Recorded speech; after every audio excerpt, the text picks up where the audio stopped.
Okay, and now for our next comedian, a person who's trying to protect his reputation and not go over the line. Please give it up for Harris, all the way in the back, Levinson! High school teacher extraordinaire, doppelganger for Stephen Wright, Harris Levinson!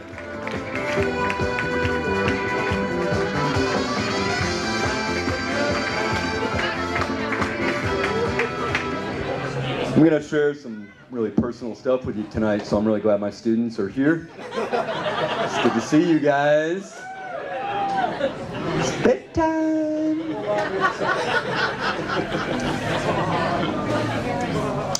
I don't know if this has happened to you, but I broke up with my dentist a couple weeks ago. We'd been together for over 10 years, but I felt like he was starting to pull away, you know? Just the past few little things. I wasn't getting the full goodie bag. No more asking me what color toothbrush I wanted, what flavor floss. I don't know, he started wearing a gas mask when he worked on me. Put a dental dam in my mouth just when I was there for a checkup.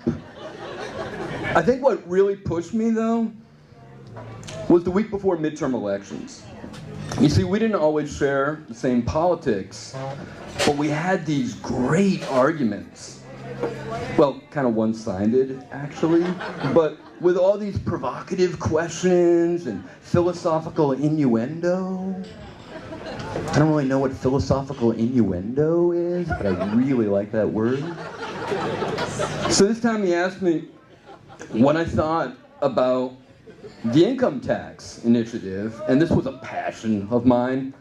So I said, oh, Doc, let me tell you why you absolutely have to vote.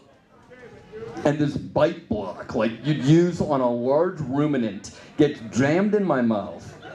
And so I elbowed him in the nuts, and then straight-armed him in the jaws. More by accident, really, or maybe my teacher training, but he went down and sort of impaled himself on this water pick and said I had to leave. So whatever, right? I thought, he'll get over it. But he didn't, so I dumped him. Actually, my former student is going to be my new dentist. And at first I was pretty excited. I figured I'd get the top shelf nitrous, maybe bring home some Novocaine. But now I'm not so sure. It's not that I had done him wrong or that I fear, you know, any sort of payback, that he'd want anything like that. I just started thinking about what we were doing back when he was in my class. And that was a year that I had become obsessed with Guantanamo.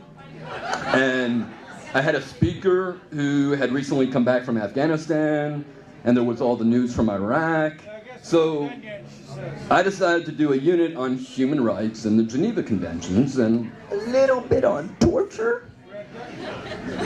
And this kid does a project on Abu Ghraib, but not just a PowerPoint with the photos that had come out, but he was also a really precocious computer genius. And so he developed a virtual reality diorama that he had turned into a video game of sorts, and it was amazing. And at the time I said, that's outstanding. And I gave him an A and referred him to the psych, and yeah, this kid excelled at torture. But he liked me, so it's cool, it's totally cool. I'm seeing a single mom again these days, and no, it's great, actually. It's great. Moms are great, right? Her kid is in junior high school or high school, and he wants nothing to do with her, so it's great. There's just this one thing, and I don't know, married moms might do this too. I mean, guys who are married to moms who aren't their moms, but I mean, are their kids' moms? You know what I mean? Yeah? They might get this.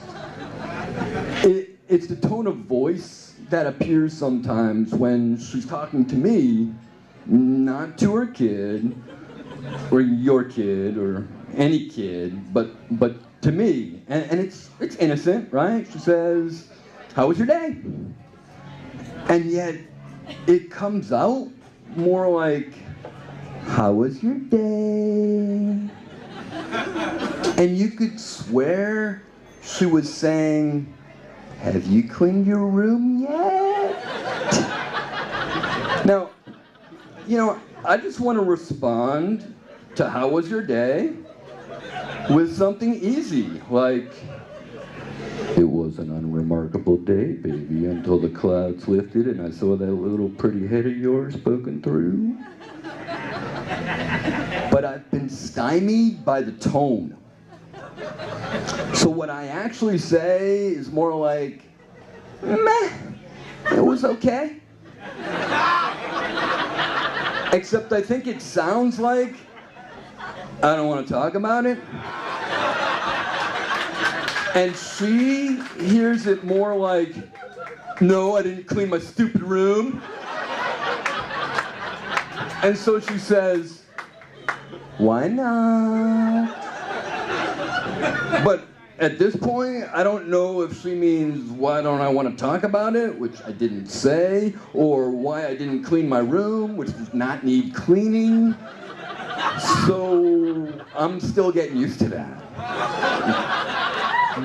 But I haven't broken it off with her or anything.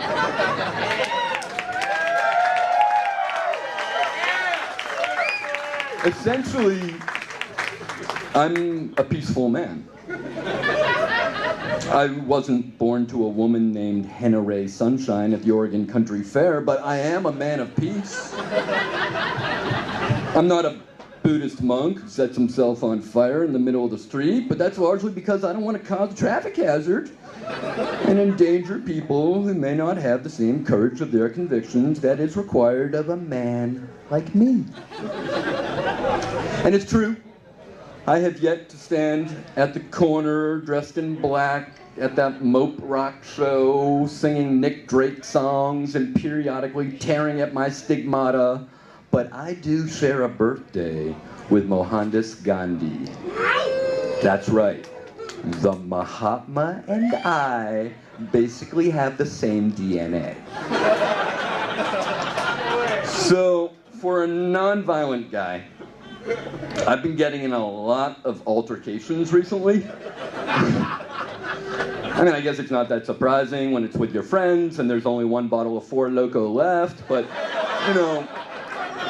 for me, I've been picking fights with the elderly, the clergy, the people who pick litter up off our streets, kindergarten teachers, kindergartners, cancer patients. And I know, you're thinking, what did senior citizens ever do to you, Harris? And I'm actually at a loss for my behavior, and so I consulted this female friend who thought, maybe it's early onset male menopause. And I said, yeah. Or maybe it's a full flowering of my male awesomeness.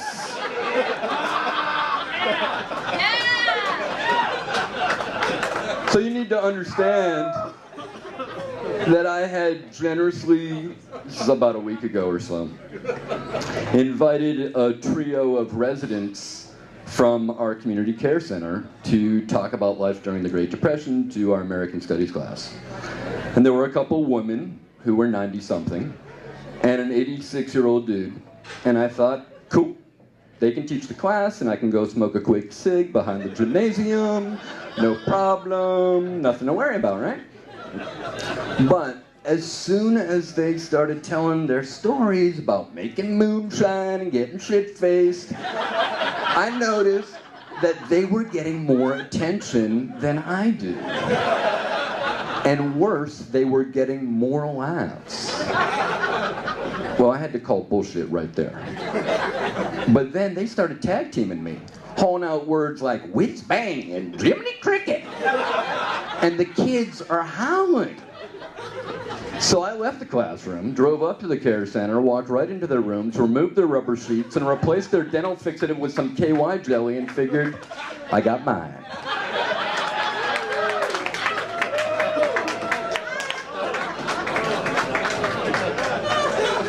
How many of you know that John Hodgman piece from This American Life where he asked people if they could have the power of flight or invisibility, which one they'd choose? Yeah. Well, that's the gist of it, right there. And so, you know, some people know right away, and some people obsess over it, and then they want to know what it means. But I say flight? Invisibility? No, thank you. I want to be a power sleeper. I sleep fine right now, but I want to be Rip Van Winkle. Because I don't get nearly as much sleep as I'd like to, and I'd be curious to just snooze for, what was it, 20 years, and then wake up and see what had changed. But the problem is that I know that if I woke on Vashon after 20 years, I'd see that Riley and fucking Maloney are playing at the Blue Heron, that Umo would be restaging El Dorado, and that godforsaken mural inside the Vashon Theater would still be there. Maybe the bowling alley would be back, though, and that would be kind of sweet. Thank you.